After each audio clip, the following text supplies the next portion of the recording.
What happens when global conflicts spill over into educational institutions? Well, the recent events at Columbia University provide a startling example. The spark of controversy was ignited by an article penned by Professor Joseph Massad. In it, he expressed admiration for Hamas's attacks on Israel, calling them awesome and astounding. This praise for violent actions triggered a swift and severe backlash. A petition calling for Massad's removal quickly gathered momentum, garnering over 34,000 signatures. This incident didn't just raise eyebrows, it opened up a Pandora's box of debates on the boundaries of free speech and academic freedom. As the controversy swirled, the implications extended far beyond the confines of Columbia University. This incident lit the fuse for a wider conflict that would soon engulf some of the most prestigious educational institutions in the United States. As the controversy spread, it entangled institutions far beyond Columbia University. The ripple effects of the Israel-Hamas conflict didn't stop at Columbia, they reached the prestigious halls of Harvard University. The Ivy League institution found itself grappling with escalating tensions as allegations of rising anti-Semitism and other forms of discrimination surfaced. The campus, once a sanctuary for academic freedom and diversity of thought, was now a battlefield of ideologies. In the midst of this, billionaire financier Bill Ackman stepped forward, casting a harsh spotlight on the university. His criticism was pointed, accusing Harvard of discriminatory practices. He boldly referred to anti-Semitism as the canary in the coal mine, hinting at a broader pattern of discrimination lurking beneath the surface. He further alleged that straight white males were being disadvantaged in recruitment and advancement at the university. His comments stirred the pot, adding fuel to the fire. Meanwhile, Harvard was not silent. The university found itself thrust into the center of a federal investigation, scrutinizing how they handled the rising tensions. Harvard President Claudine Gay was set to testify to Congress, a move that underscored the seriousness of the situation. The university was also proactive in implementing changes. Data showed a decrease in the percentage of white male tenured faculty members over the past decade, hinting at efforts to address the lack of diversity among faculty.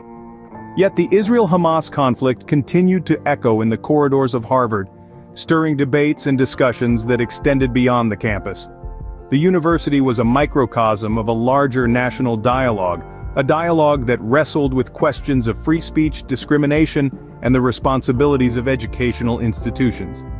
These tensions, once confined to a single article, had now expanded into a national conversation on free speech, discrimination, and the responsibilities of educational institutions. The tension didn't just affect current students and faculty, it also caught the attention of some high-profile alumni. Among those who responded to the escalating tensions were Senator Mitt Romney and billionaire Seth Klarman. These notable Harvard alumni were not merely spectators, they were vocal and proactive, expressing their concerns and criticisms in a letter that swiftly garnered attention. They criticized Harvard's leadership, or rather what they perceived as a lack of it. They accused the university of maintaining an astounding silence amidst the rising anti-Semitism on campus and the ongoing tensions over Hamas's attacks in Israel. The letter, signed by over 900 individuals, was more than just an expression of concern. It was a call to action. Romney and Klarman demanded specific actions from Harvard to address the issue. They wanted a response that was assertive, decisive, and reflective of the values they believed Harvard should stand for. Harvard, in turn, responded to these demands in its own way. The university made the decision to close parts of its campus, a move that was accessible only to those with Harvard IDs. This action was seen as a step towards ensuring the safety and security of its students and faculty amidst the rising tension. Moreover, the university also publicly condemned terrorism. This was a crucial step, as it sent a clear message that violence and terror, regardless of the cause or context, were not condoned. However, these actions were not without consequences. The university faced backlash from various alumni, with some even withdrawing financial support. This response underscored the gravity of the situation and highlighted the potential long-term reputational impacts that Harvard could face. The situation at Harvard had now become a flashpoint, with potential long-term reputational impacts looming on the horizon. The shockwaves of this conflict were felt not just in the United States, but around the world. The situation at U.S. universities, particularly Harvard, caught the attention of international communities, sparking conversations about academic freedom, free speech, and the role of educational institutions in political dialogues. Universities worldwide, from Oxford to Sydney, have been echoing the concerns raised by their American counterparts, with some organizing solidarity protests, while others have been carefully examining their own policies on free speech and political engagement. Governmental bodies and global organizations too have had their say. Some have expressed concern over the escalation of tensions and called for a balanced approach to dealing with such sensitive issues.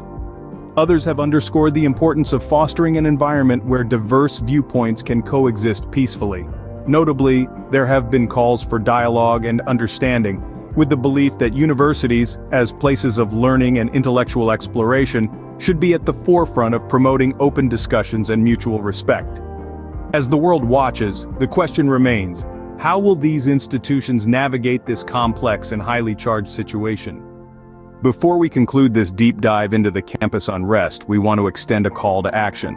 As the world watches this unfolding scenario, it is crucial for us all to remain informed and engaged. This is not just about one university, one country, or one issue, but rather a global conversation on the fundamental rights of free speech, academic freedom, and the responsibilities of educational institutions in shaping our societies. We encourage you to dive deeper into these topics, to understand the nuances, and to engage in these important discussions. Whether it's by reading more about it, participating in local university discussions, or simply sharing your thoughts on social media, every action contributes to the broader dialogue. Remember, change starts with awareness, and awareness starts with you. Thank you for watching our video on campus unrest, U.S. university protests over Israel-Hamas war. If you found this informative and want to stay updated with more such content, please subscribe to our channel. Until next time, stay informed and stay safe.